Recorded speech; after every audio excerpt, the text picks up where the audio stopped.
Men, we have two choices.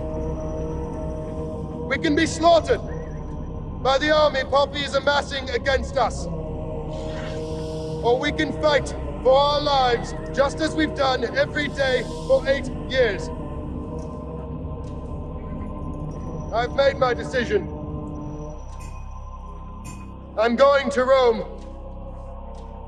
I'm going to cross the Rubicon.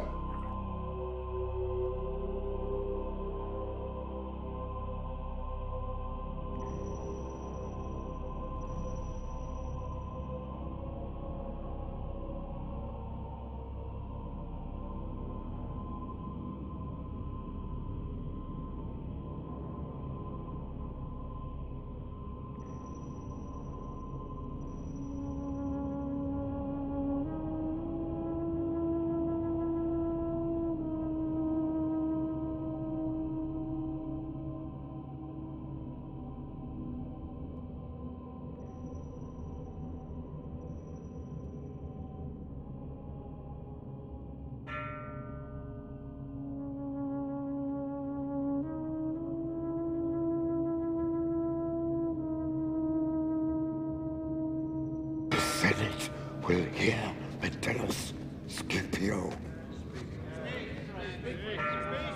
Conscript fathers, I propose a formal motion. Unless Gaius Julius Caesar immediately lays down his command, disbands his legions, and returns to Rome for trial, this sacred assembly will declare him a public enemy of the Senate.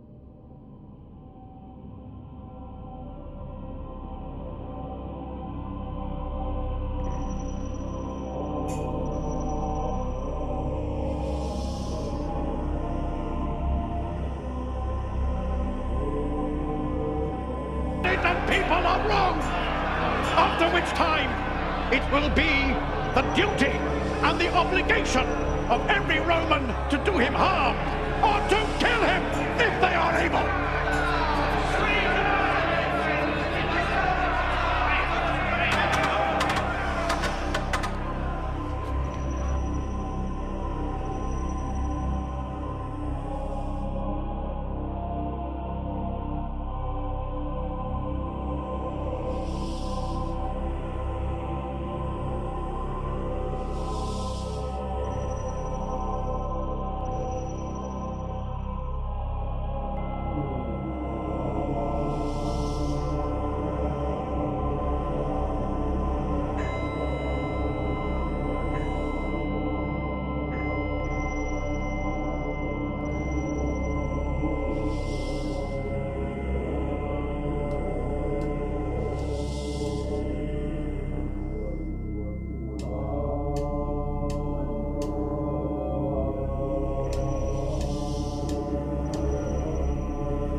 Will come to us from the north, and from the east, the Macedonians. Caesar's on his way to Rome. How far is he? 4 days from here. That's impossible. I heard it from Bibulus himself. Caesar has passed the Rubicon.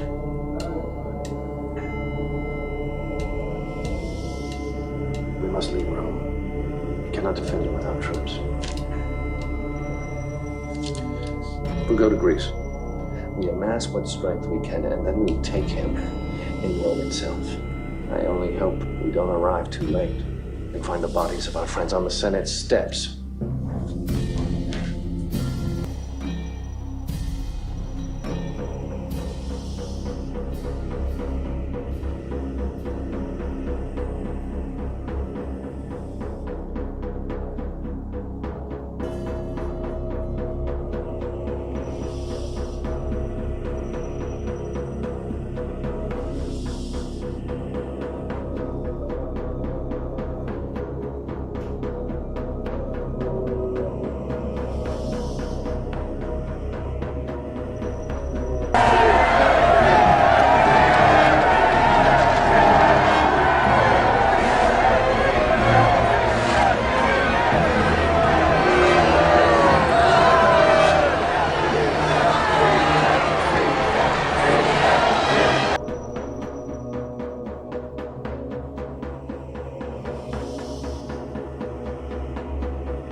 You know, I have not forgotten. If I may, gracious Caesar, you were going to consider revoking my brother's exile. I'm still considering it. Take your hand off me.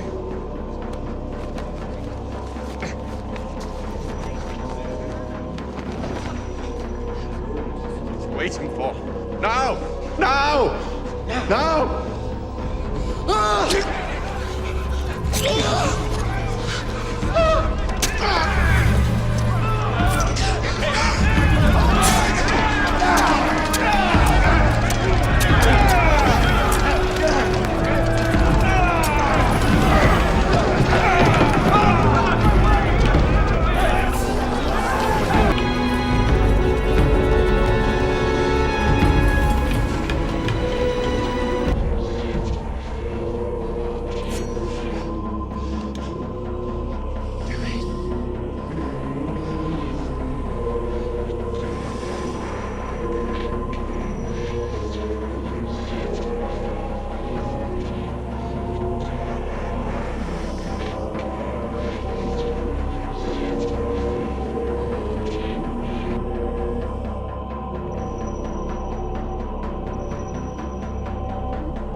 Many men in the past, even during the Third Reich, especially Julius Evola, put Julius Caesar on a pedestal.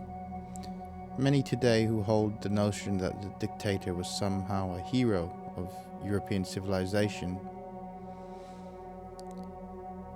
do not know it was under Caesar that the Jews were given special privilege that went beyond mere benign privilege. He had sold the Republic out almost entirely to the Jews.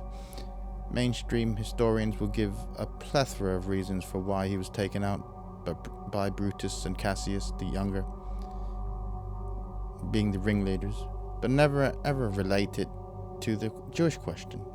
The great statesman Cicero was not involved in the conspiracy, but he would later suffer the same fate as Pompey, Brutus, Cassius, and many others who opposed Caesar. Myself and other scholars of the Jewish question, taking into consideration Cicero's anti-Semitism and acute awareness of Jewish power by many in the Republic's elite, many of whom were more Jew-aware than many in the Third Reich, one can deduce that Caesar was killed for his subservience to a peoples very alien to the Roman sensibilities.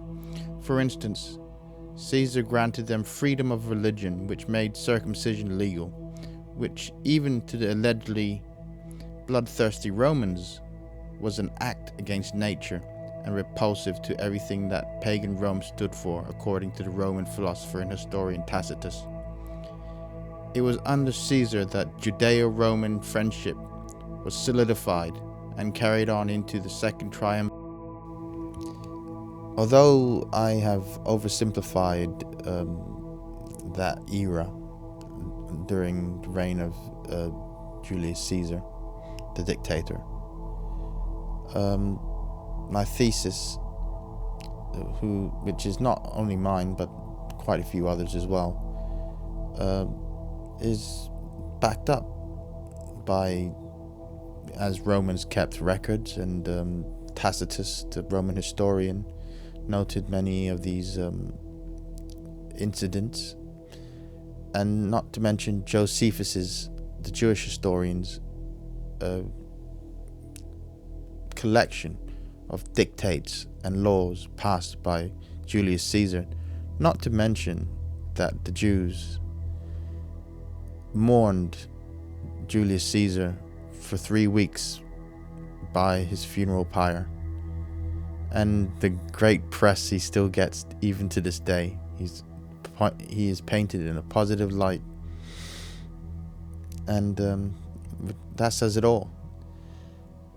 If you compare that to the likes of Nero, who was given the title of the Antichrist and the Beast quite some years later. But I suggest those who are interested in the subject to go check it out themselves. I will leave links below.